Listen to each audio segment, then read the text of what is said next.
Hola, ¿qué tal compañeros?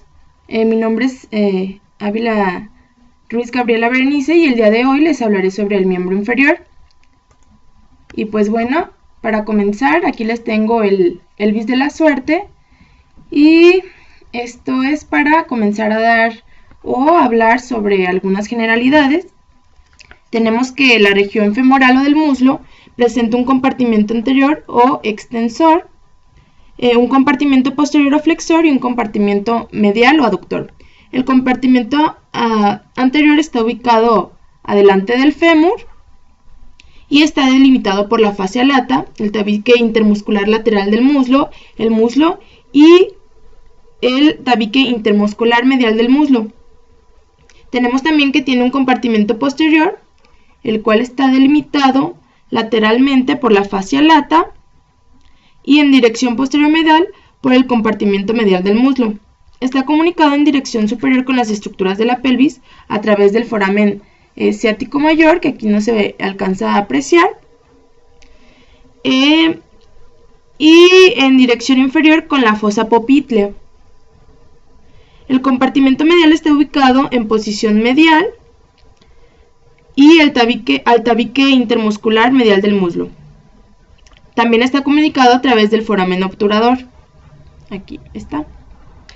Tenemos la región de la rodilla, que a su vez presenta una región anterior y una posterior, que incluye el surco sural, las regiones anterior y posterior del tobillo. Y también tenemos la región crural de la pierna, que presenta una región anterior y otra posterior que incluye a la región sural, como ya la acabo de mencionar, y tenemos por último a la región del pie. Esta está dividida en calcánea o talón, el dorso, la planta del pie, los bordes medial, lateral, un arco longitudinal que consta de dos porciones, una lateral y otra medial. Y bueno, estas son generalidades para ahora sí comenzar a hablar de la osteología.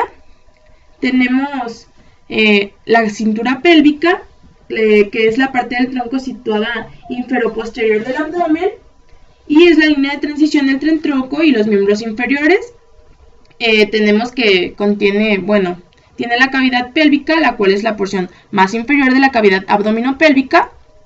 Tenemos al hueso coxal, el cual está constituido por tres piezas: el isquion, el ilion y el pubis. Isquion, ilion y pubis. Tiene 4 bordes y 4 ángulos. Y bueno, aquí tenemos una imagen en la que podemos ver la cara lateral del hueso coxal. Tenemos que aquí tiene la línea glútea anterior y la línea glútea posterior, las cuales aquí se insertará el músculo glúteo menor, el músculo glúteo medio y el músculo glúteo mayor, así como algunos otros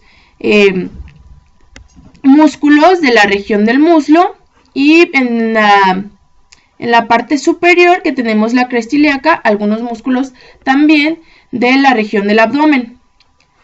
Bueno, prosigamos. Tenemos una región muy importante que quise incluir, que es el agujero obturado, por el cual dará paso a ciertas estructuras vasculonerviosas muy importantes, como es la arteria obturatriz, la cual se dividirá en su porción anterior y su porción posterior. Tenemos también la vena obturatriz, los nódulos linfáticos del obturador y el nervio obturador propiamente dicho, como ya se había mencionado. Tenemos el agujero ciático, el cual está dividido en mayor y menor. Y bueno, la importancia de este agujero es que también dará paso a ciertas estructuras muy importantes, entre las que tenemos el músculo piramidal y su paquete vasculonervioso, los nervios glúteos superior e inferior, nervios pudendos, el nervio ciático y el nervio cutáneo femoral posterior, así como también los nervios del músculo obturador interno y del cuadrado crural. Y tenemos al agujero ciático menor, donde pasará el tendón y nervio del músculo obturador interno y los vasos pudendos internos y nervio pudendo, los cuales atraviesan también el agujero ciático mayor. Tenemos que está limitado anterolateralmente por la escotadura ciática mayor del ilion, posteriormedialmente por el ligamento sacro-tuberoso y inferiormente por el ligamento sacroespinoso y la espina isquiática, y superiormente por el ligamento sacroiliaco anterior. Estos son los bordes. Tenemos que tiene un borde superior, anterior, su borde inferior y el borde posterior, como ya lo había mencionado. Y bueno, sigamos. Quise incluir brevemente al sacro y el coxis, pues ya sabemos que el sacro está constituido por 5 vértebras y su función principal es distribuir el peso a la cintura pélvica. Tenemos que el coxis está formado de 3 a 5 huesos coxígeos, en los cuales están fusionados. Y bueno, como tal, ya les había mencionado que la cintura pélvica es un anillo óseo en forma de cuenco que conecta la columna vertebral con los dos fémures. Entre sus funciones más importantes está resistir el peso de la parte superior del cuerpo y da sostén para las vísceras abdominopélvicas y el útero.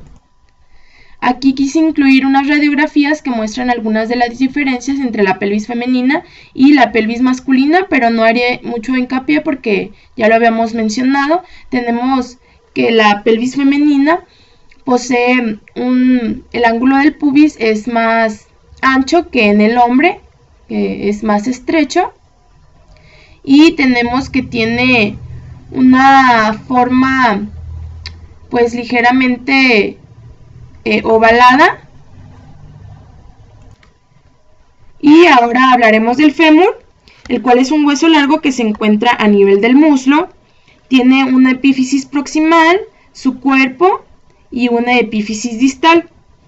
Tenemos que en la epífisis proximal se encuentra la cabeza, la cual articula con el acetábulo coxal, y tiene una fosita en la cabeza del fémur por el cual pasa el ligamento de la cabeza del fémur propiamente dicho. Tenemos que tiene un cuello y este pues se sitúa entre la cabeza y el trocánter mayor. Tenemos que el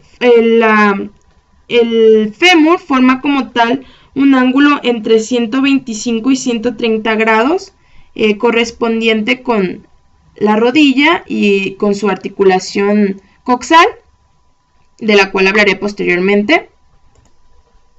Y bueno, como ya lo había mencionado, tenemos el trocánter mayor y el trocánter menor. Estos darán inserción a ciertos músculos importantes.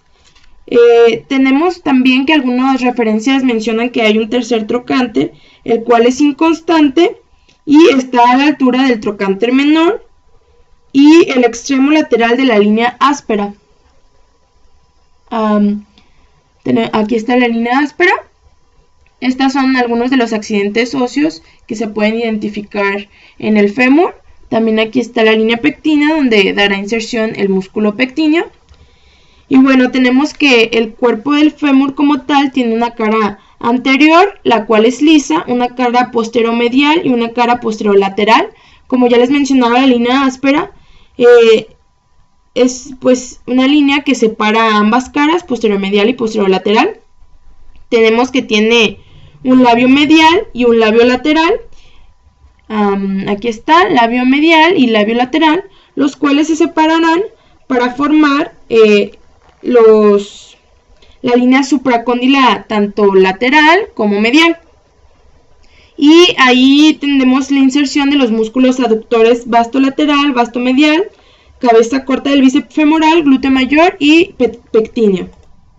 Tenemos que en la epífisis distal del fémur encontramos el cóndilo medial y el cóndilo lateral, y ambos, el cóndilo medial tendrá al epicóndilo medial y el cóndilo lateral tendrá al epicóndilo lateral.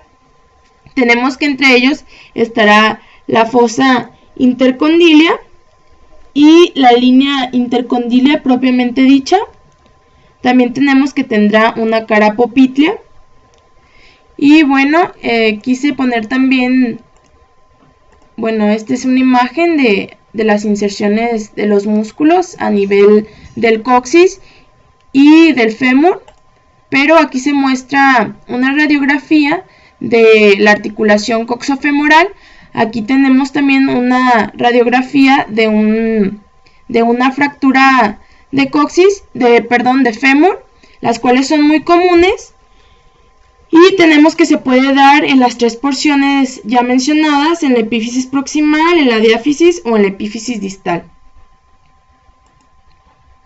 Tenemos también la rótula o patela, el cual es el hueso sesamoideo más grande del cuerpo. Tenemos que tiene un extremo superior que se encuentra en el extremo superior del ligamento rotuliano y de inserción al músculo cuádriceps femoral. Tiene dos caras, una anterior y otra articular. También posee su base y su vértice. Es ligeramente triangular. Y aquí se muestra una radiografía donde se puede ver claramente la rótula, el fémur, la tibia y el peroné. Y bueno, al igual que el fémur, la tibia es un hueso largo que se ubica a nivel de la pierna y está medial al peroné. Tiene una epífisis proximal, un cuerpo y una epífisis distal. La epífisis proximal tiene una cara articular superior que tiene también el cóndilo medial y el cóndilo lateral, y más posterolateralmente tiene la cara articular peronea o fibular. Aquí se puede ver. Tenemos que su cuerpo tiene una cara medial, lateral y una posterior, e igualmente tiene bordes anterior, posterior y interóseo, anterior y medial. La tuberosidad de la tibia da inserción al ligamento rotuliano o patelar. Tenemos que en su epífisis distal, esta es una visión posterior, tendrá al maleolo medial y a un surco maleolar donde se insertará el músculo tibial posterior. Tenemos también que tiene una cara articular y una cara medial, la cual será la articulación esta articulación será para el hueso astrágalo. Bueno, continuamos. Tenemos al peroné, también conocido como fíbula, que es lateral a la tibia, y este tiene también una epífisis proximal, un cuerpo y una epífisis distal. En la epífisis proximal podemos encontrar la cabeza, la cara articular y el vértice de la cabeza. El cuerpo tiene caras medial, lateral y posterior, y los bordes anterior, interóseo y posterior. Tenemos también que en la epífisis distal se encuentra el maleolo lateral, la cara articular y la fosa maleolar. Y bueno, aquí incluí las caras articulares de la tibia y del peroné. Aquí podemos ver una vista superior, se encuentra el cóndilo medial y el cóndilo lateral, y una vista inferior que tiene aquí la tibia y aquí el peroné o fíbula. También incluí la imagen donde se encuentran las inserciones proximales y distales de algunos músculos de la pierna. Y ahora hablaremos de los huesos del tarso, del metatarso y de los dedos. Tenemos que los huesos del tarso se disponen en dos filas y empezaremos a describir al astrágalo, también conocido como talus. Este es un hueso corto que se encuentra entre la tibia y el peroné de manera superior, y de manera inferior tenemos que articula con el calcáneo y con el navicular.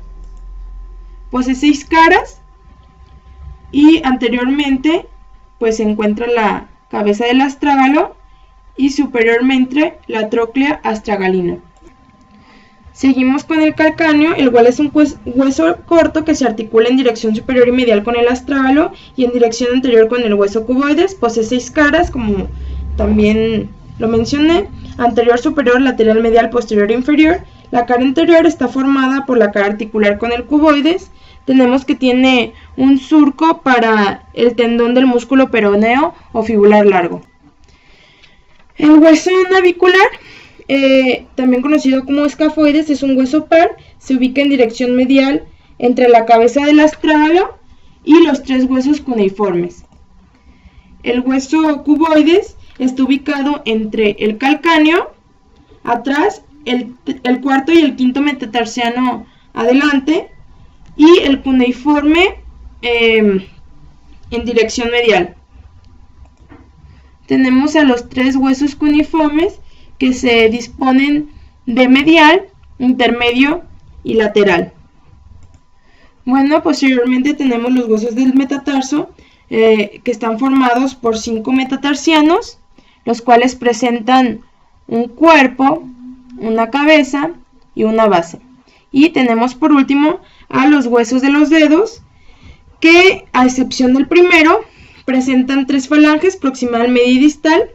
Y bueno, pues el dedo gordo solo presenta 2, y su falange proximal habitualmente está flanqueada por 2 huesos sesamoideos, medial y lateral. Y bueno, ahora hablaremos de articulaciones. Rápidamente tenemos la articulación sacroiliaca, que es una articulación sinovial anterior, y bueno, se compone de una sinovial anterior y una sindesmosis posterior de movilidad limitada, y pues su función principal es transferir el peso, y tenemos que están los ligamentos sacroiliacos posteriores, pues que dan sostén a esta articulación. Tenemos también la sínfisis del pubis, la cual está formada por un disco fibrocartilaginoso interpúbico que está, y superiormente tenemos el ligamento superior, inferiormente pues el ligamento inferior. Tenemos la articulación lumbrosacra y sacrocoxigia. La lumbrosacra está reforzada por los ligamentos iliolumbares, y la articulación sacrocoxigia es una articulación de tipo secundaria que tiene a los ligamentos sacrocoxigios anteriores y posteriores. Tenemos la articulación coxofemoral, la cual es una sinovial esferoidea y está dada por la unión de la cabeza del fémur con el acetábulo del hueso coxal. Tenemos que la cabeza del fémur tiene un diámetro de 20 a 25 milímetros y articula, pues como ya se dijo, con el acetábulo. Esto es a través de la fosa acetabular, que se forma por la unión de los 3 huesos coxigios. Como medios de unión tenemos que está envuelta por una cápsula articular que rodea en dirección lateral a la base del trocánter mayor, y posteriormente pasa por encima de la cresta introcantérica para alcanzar el trocánter menor.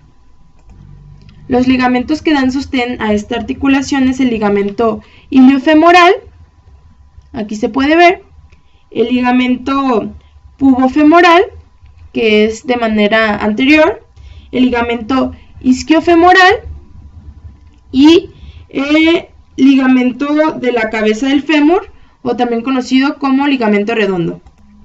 Tenemos a la articulación femorotibial, la cual es de tipo bicondilia y está dada por las superficies articulares de los cóndilos femorales y los cóndilos tibiales, bueno, lo que se articulan con los cóndilos tibiales, y entre estas superficies articulares encontramos los meniscos, que son 2 fibrocartílagos,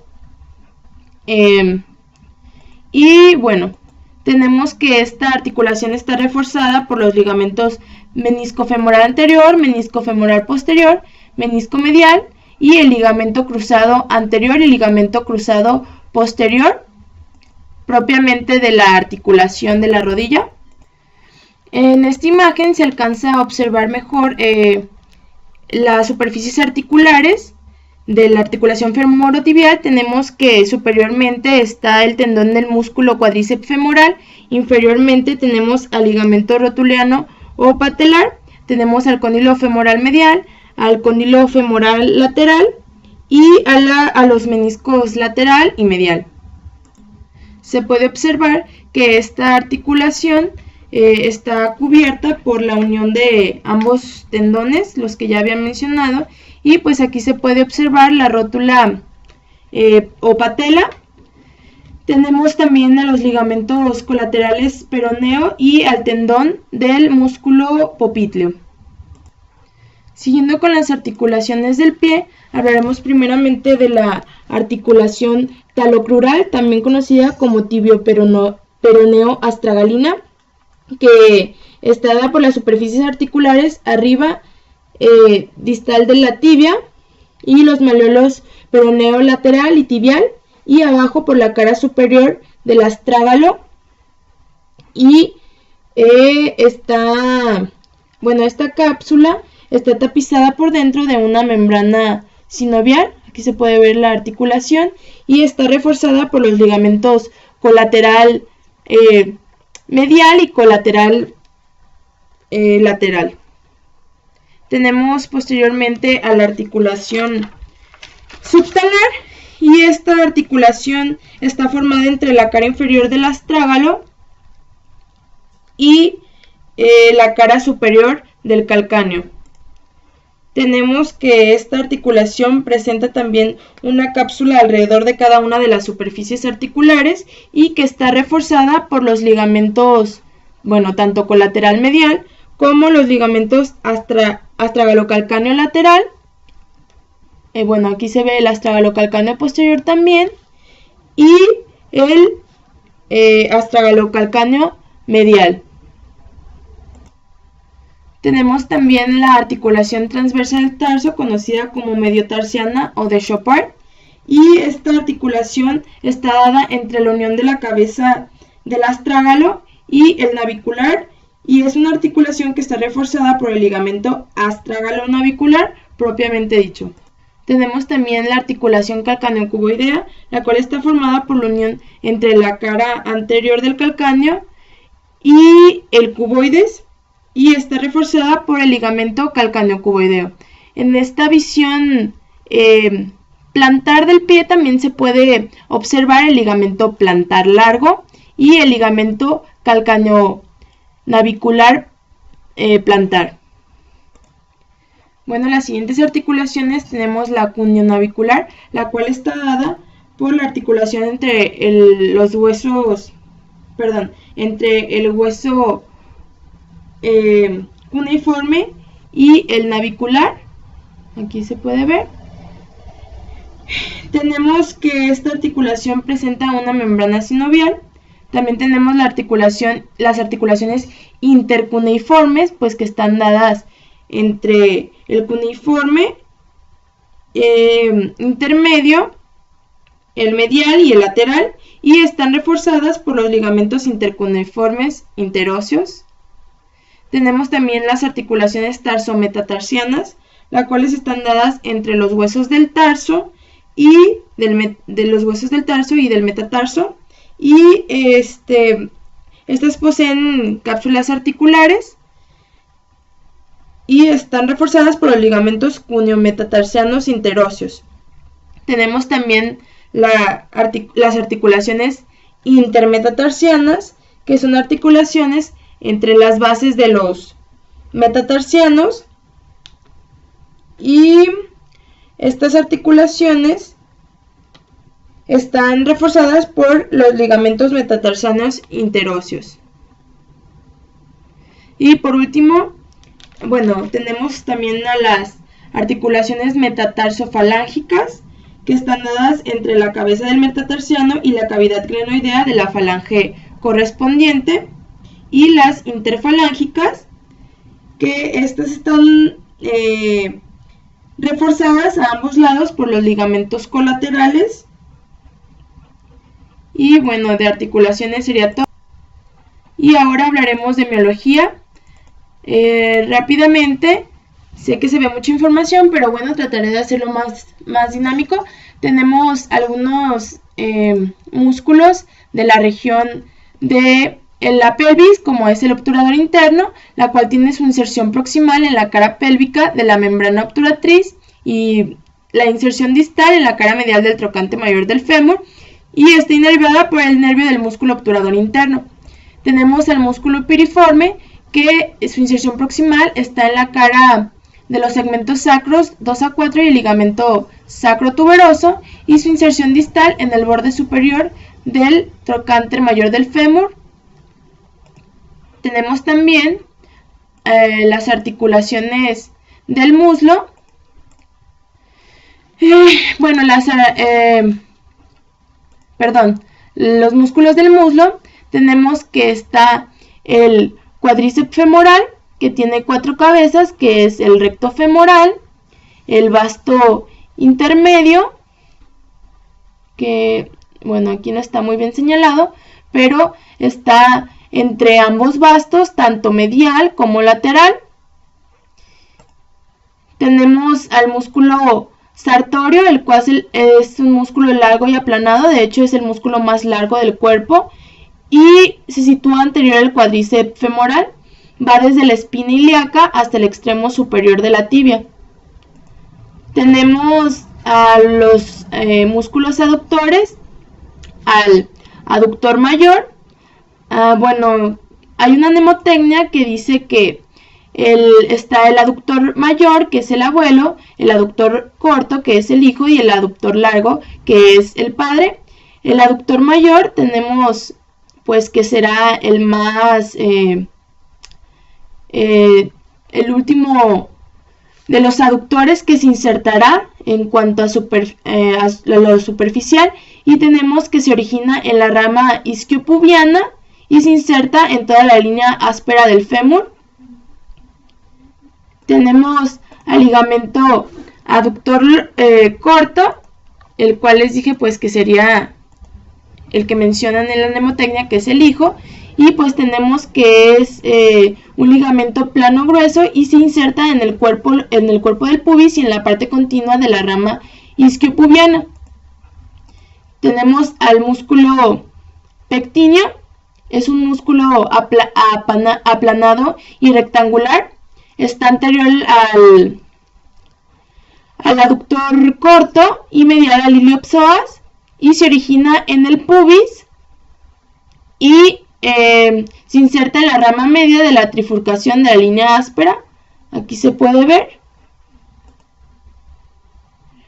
Bueno, tenemos al aductor largo, que es el padre. Tenemos que este es un músculo que se origina igualmente en el pubis y se inserta en la mitad de la línea áspera. Y bueno, en una visión posterior tenemos al bíceps femoral. Aquí se ve diseccionada una parte. Tenemos que este es un músculo que se inserta junto a la cabeza larga del músculo semitendinoso y es muy voluminoso, y su cabeza corta se origina en el intersticio de la línea áspera. Tenemos también al semimembranoso, el cual es un músculo delgado, aplanado, y se origina en la tuberosidad isquiática. Se origina en la tuberosidad isquiática y en el cóndilo medial del fémur es su inserción distal. Ahora sí tenemos el músculo semitendinoso, el cual es un músculo fusiforme. Aquí se ve diseccionado, pero bueno, estas son sus dos inserciones. Nace en la cara posterior de la tuberosidad isquiática y se inserta en la parte superior de la cara medial de la tibia. Y bueno, prosigamos ahora sí con los músculos de la pierna.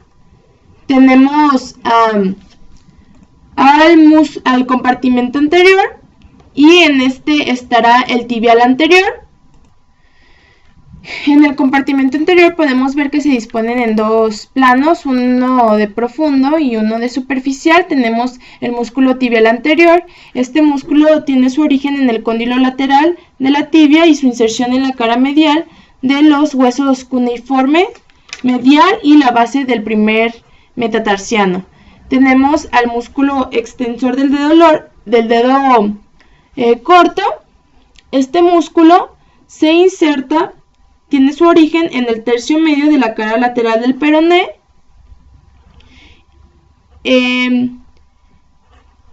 Y tiene su inserción en la base de la falange distal del dedo gordo. Tenemos al extensor largo de los dedos. Este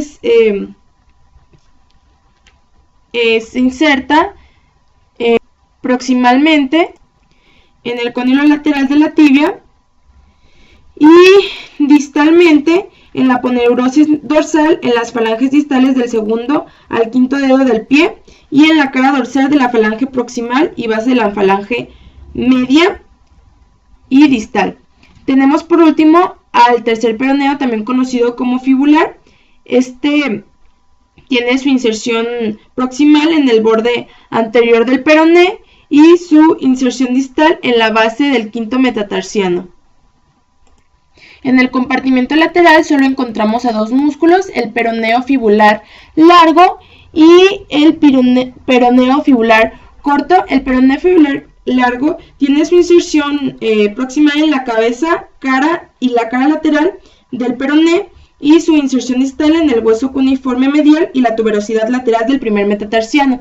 El peroneo fibular corto se inserta proximalmente en los 2/3 distales de la cara lateral y el borde anterior del peroné y distalmente en la tuberosidad del quinto metatarsiano.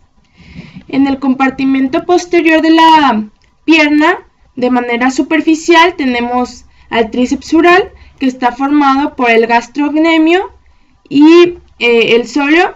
El gastrocnemio, estos tres músculos tienen una inserción distal común, que es la tuberosidad del calcáneo, el tendón calcáneo como tal es el que forman.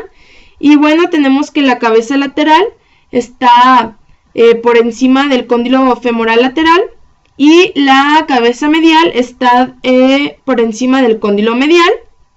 Tenemos también que un poco profundo a estos músculos se encuentra el músculo sóleo, que bueno, también tiene su inserción común en el tendón calcáneo. Y por último tenemos al músculo plantar. Este músculo tiene su origen encima del cóndilo femoral lateral, en la cápsula de la rodilla, y su inserción distal en la tuberosidad calcánea junto con el tendón calcáneo. En un compartimento profundo encontramos al músculo popliteo, que aquí no se alcanza a observar, al músculo flexor de los dedos, al tibial posterior y al músculo flexor del dedo gordo. Tenemos que el músculo flexor de los dedos tiene una inserción proximal en el epicóndilo femoral y una inserción distal en la cara posterior de la tibia por encima de la línea del sóleo. Tenemos que el tibial posterior tiene una inserción proximal en el tercio medio de la cara posterior, en la cara posterior de la tibia y los 2/3 superiores de la membrana interósea, y una inserción distal en la tuberosidad navicular y los 3 huesos cuneiformes y la base del segundo y tercero y cuarto metatarsiano. Y por último, el flexor largo del dedo corto. Este tiene su inserción proximal en los 2/3 inferiores de la cara posterior del peroné y la membrana interósea, que no se alcanza a observar aquí, y pues este separa a los músculos en los compartimentos lateral y medial propiamente dicho, y tiene su inserción distal en la falange, en la falange distal del dedo gordo. Y bueno, pues rápidamente con los músculos del pie tenemos que estos músculos son aquellos cuyos vientres se encuentran dentro del pie. Se agrupan en 3 diferentes regiones, que es la región dorsal del pie y la región, en la región plantar, y está en 3 grupos. Tenemos que en la parte dorsal está el extensor de los dedos y el extensor del dedo gordo, y pues estos tienen pues son como continuaciones de los músculos propiamente dichos. Tenemos en la parte o en la visión plantar del pie a los músculos interóseos dorsales, a los músculos interóseos plantares, al cuadrado plantar, a los lumbricales, el flexor de los dedos y el flexor corto del dedo gordo.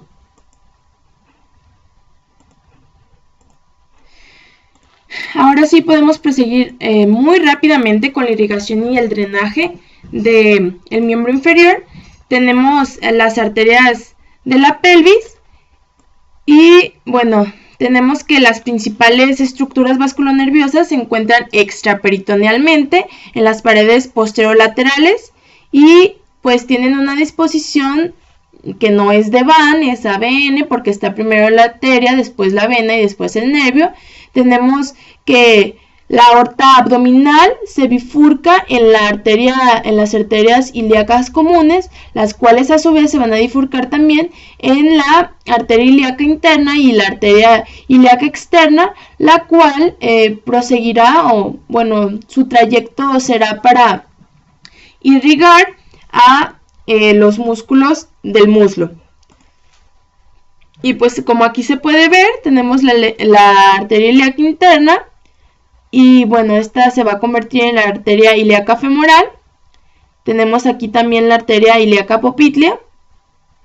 Tenemos, bueno, que la arteria femoral tiene sus ramas parietales extrapélvicas, la arteria ilíaca interna, y está drenada por la vena ilíaca interna y ilíaca externa. Es muy fácil de comprender, pues ya que la irrigación y el drenaje es pues muy parecido. Tenemos la arteria femoral. Esta hay que hacer un énfasis especial porque pues proviene de la arteria ilíaca externa y irriga la mayor parte de la parte posterior del muslo. Tenemos también las arterias colaterales, epigástrica superficial, circunfleja ilíaca superficial, pudenda externa, superficial, profunda, femoral profunda y la arteria ilíaca descendente de la rodilla.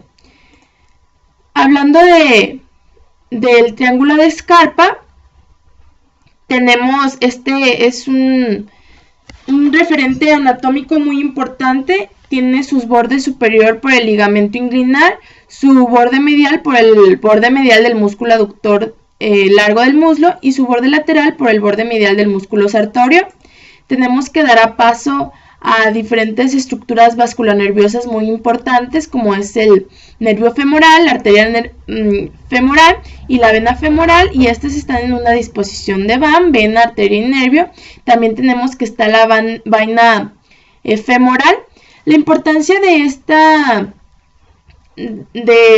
estructura o del contenido del triángulo de Scarpa es que por aquí pueden protruir ciertas hernias femorales y pues es un referente anatómico para ello. Ahora podemos proseguir con las arterias de la pierna. Prosiguiendo con las arterias de la pierna, tenemos que la irrigación tanto anterior como posterior está dada principalmente por la arteria tibial anterior, la arteria tibial posterior y la arteria peronea o fibular, y estas darán diferentes ramas que irrigarán a los músculos de dicha región. Tenemos primeramente que la arteria tibial anterior se origina a nivel del arco tendinoso del sóleo y a partir de la división de la arteria popltea de las arterias tibial anterior y posterior, esta arteria desciende por la región posterior de la pierna y está cubierta por la cabeza lateral del gastrocnemio, es decir, da una ligera curvatura y el músculo gastrocnemio la recubre en casi todo su trayecto. Nos dará diferentes ramas, como es la arteria recurrente tibial posterior, que cabe mencionar que es una rama inconstante, la arteria recurrente tibial anterior, la arteria malleolar anterior lateral y la arteria malleolar anterior medial. Bueno, y formarán la red malleolar lateral, y esta red es el plexo arterial que se encuentra alrededor del malleolo lateral. Aquí se puede ver, y aquí está la red malleolar medial. Tenemos también la arteria tibial posterior, Esta se origina por debajo del arco tendinoso del sóleo y bueno, es al nivel donde la arteria popltea da sus terminales anterior y posterior, tibiales anterior y posterior, y tenemos que nos dará diferentes ramas muy importantes, como es la circunfleja peronea o también conocida como fibular, las ramas malolares mediales, y formará la red malleolar medial. También nos dará las ramas calcáneas para el hueso calcáneo. Y tenemos por último la arteria peronea fibular o fibular, y esta nace de la arteria tibial posterior y desciende verticalmente por la porción lateral de la pierna hasta la región del hueso calcáneo. Nos dará también sus ramas colaterales y por último, pues las ramas terminales. Prosiguiendo con las arterias del pie, tenemos que la irrigación del pie estará dada principalmente por las arterias dorsal del pie y las arterias plantares medial y lateral. La arteria dorsal del pie es continuación de la arteria tibial anterior y terminará perforando el primer espacio intermetatarsiano. Aquí se puede ver la arteria plantar profunda. Tenemos que nos dará ramas terminales, como son la arteria lateral del tarso, las arterias mediales del tarso, la arteria arqueada y las arterias metatarsianas dorsales. Tenemos, y también, como ya lo había mencionado, la arteria plantar profunda, que es también conocida como perforante del primer espacio intermetatarsiano. Y bueno, en la cara plantar tenemos que estará dada por las ramas lateral y medial, las cuales son ramas terminales de la arteria tibial posterior, y estas a su vez nos darán ramas que irrigarán diferentes músculos de esta zona, como es la arteria plantar medial, la arteria plantar lateral. Y bueno, nos formarán diferentes estructuras, como es el arco plantar profundo, que estará dada o que emitirá en su trayecto las arterias metatarsianas plantares, y el arco plantar superficial, el cual también es inconstante y corresponde a la anastomosis entre las arterias plantares medial y lateral.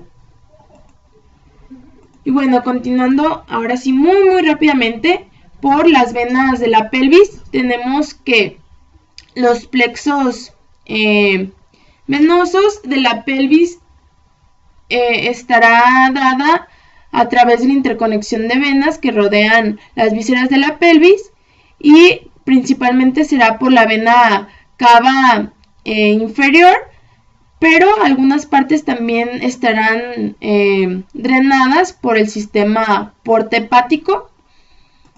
Tenemos que en general las venas del miembro inferior, las principales está la vena safena magna, mayor y menor, las venas perforantes, la vena tibial anterior, las venas plantares, medial y lateral, y las venas tibiales posterior y fibular, y el resto de venas del miembro inferior serán ramificaciones de estas.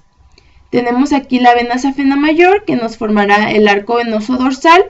Aquí se puede ver la vena safena menor, que transcurre de manera más profunda.